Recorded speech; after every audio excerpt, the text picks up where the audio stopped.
Welcome to the Banker Lamp. Please enjoy the video. In this video, I will explain how to replace radiator hoses on a Jeep Grand Cherokee. First, gather your new upper and lower radiator hoses, hose clamps, a drain pan, and a few basic hand tools. Safety is paramount, so ensure your engine is completely cool before you begin. Always work on a level surface and engage your parking brake for stability.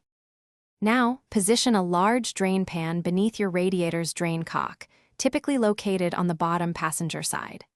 Open the drain cock and allow all the old coolant to completely empty. This usually takes about 10 to 15 minutes.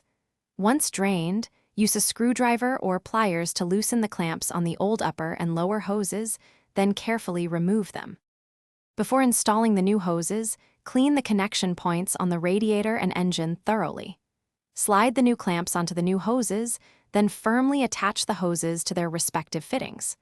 Tighten the clamps securely, but do not over-tighten. Finally, refill your radiator and coolant reservoir with the manufacturer-recommended coolant mixture, typically a 50-50 blend. With the system refilled, start your engine and turn the heater to its highest setting. This helps circulate coolant and bleed any trapped air. Allow the engine to reach operating temperature, observing the coolant level in the reservoir. Top it off if it drops. After a test drive, carefully inspect all new hose connections for any signs of leaks.